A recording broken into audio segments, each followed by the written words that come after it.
Hi, Tracy's Kitchen and Appalachian Adventures. Now, I'm going to talk about athletes in this video. Now, I know that it is called Appalachian Adventures, but uh, athletes do come from Appalachia in professional ranks as well as in college, etc., high school, etc. But I'm going to talk about athletes in this video. Now, I have read the headlines, I read the newspaper, I read the internet, I do a lot of research. And I know there are some athletes who have gone broke, stone broke. I will not call names, okay? Why? Why have they gone broke? Because they do not know how to add, subtract, multiply, and divide. That is why. Okay? Now I'm talking to athletes.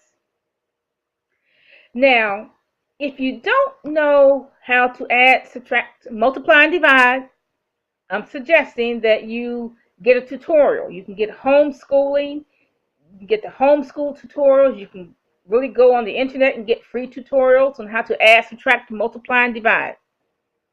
Nobody will know you're watching these tutorials but you.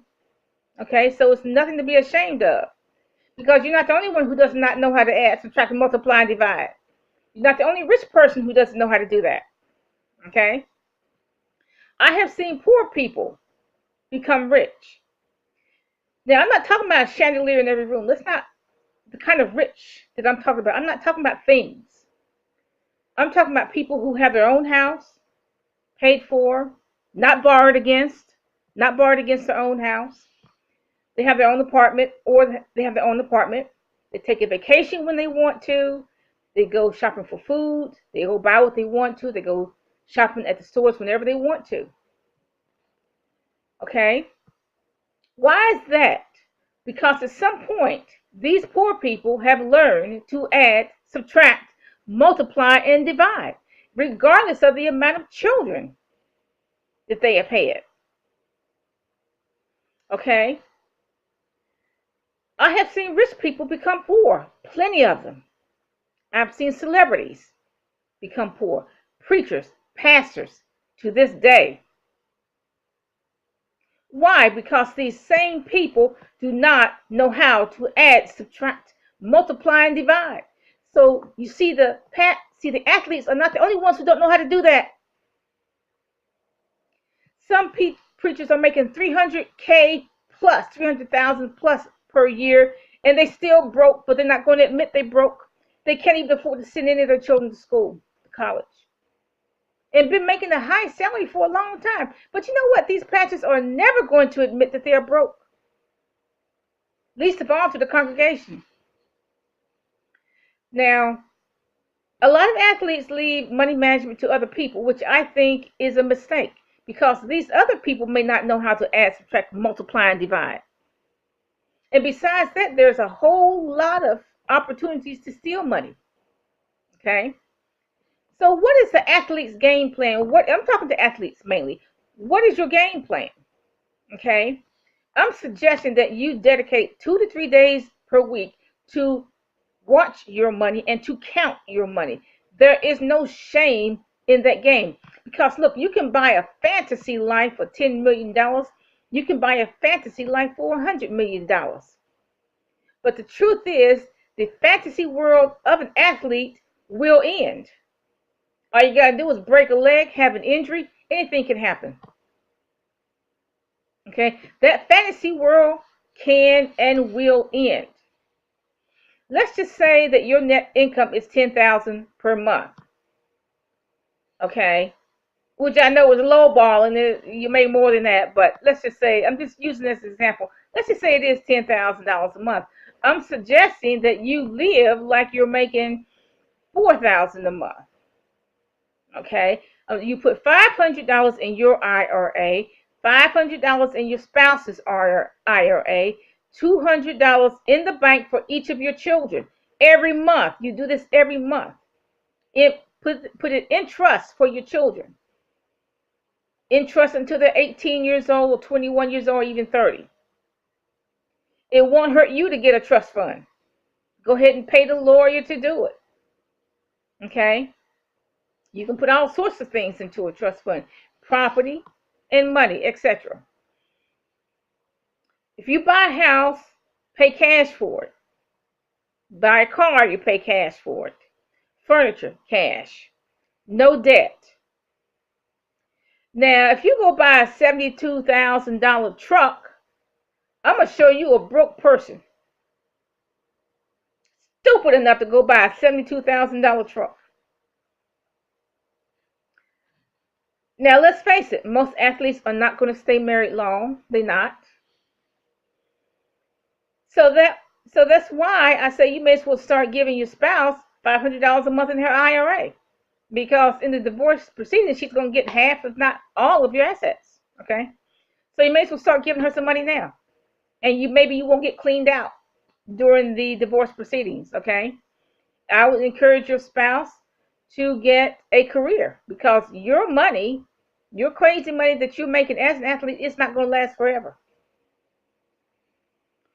I'm suggesting you buy one house in both of your names. She's going to get that anyway in case of a divorce. And I'm suggesting you have one house in your name only. Repeat, your name only. Why? Because if you lose everything, you need your job as an athlete, or in the divorce proceedings, you need somewhere to live. I'm suggesting you buy her car, put that in her name. You buy your car, put that in your name. Because like I said, if you lose everything, you need a car to get from point A to B, and you have to have somewhere to live. You may have to live out of your car or your truck. And I know there are incidental expenses that athletes has. Okay, they have to have custom-made suits, custom-made shoes, specialized food, because obviously they cannot eat what I eat, because they are high-caliber athletes. Okay, so they have to have specialized food. So those are incidental expenses that you have to have. I'm suggesting that athletes buy investment property. Okay, buy one house, a cheap house. And I'm talking about a $35,000 home. I'm not talking about a $3 million home. Forget that. Forget the $3 million home. I'm talking about as an investment home, buy a $35,000 or less home. You can get rental income from that. I also suggest that you buy one commercial property. I'm not talking about a $30 million hotel. Forget that.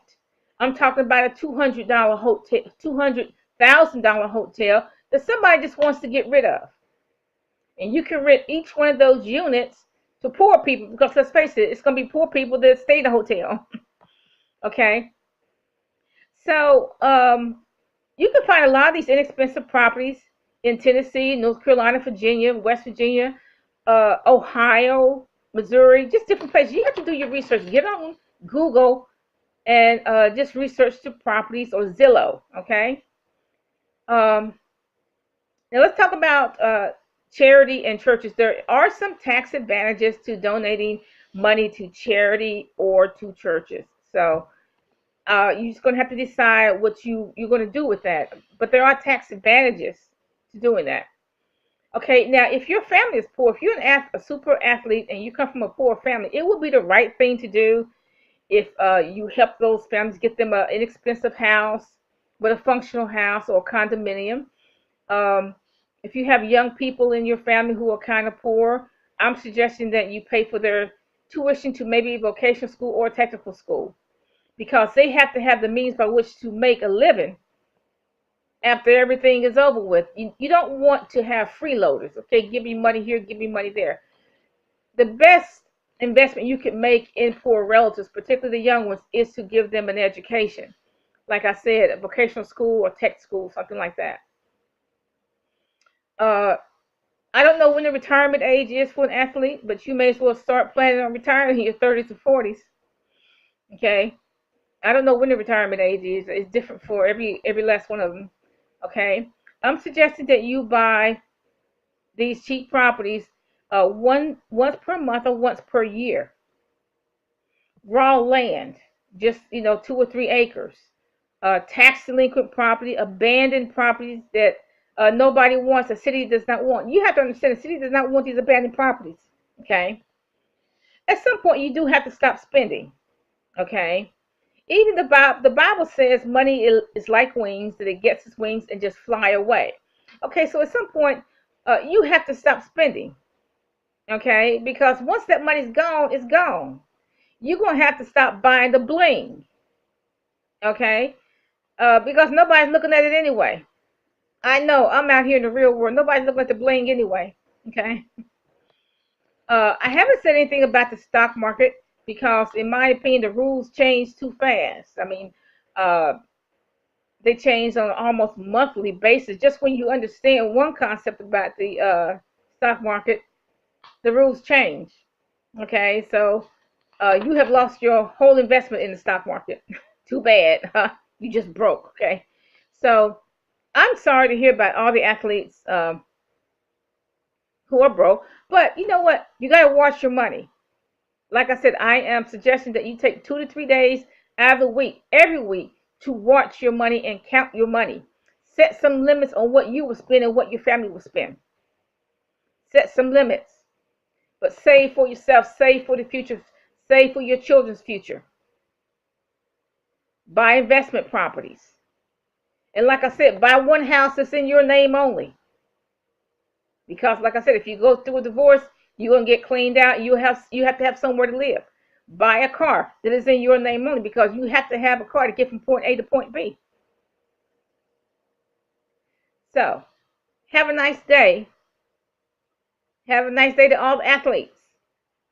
Have a nice day. Bye.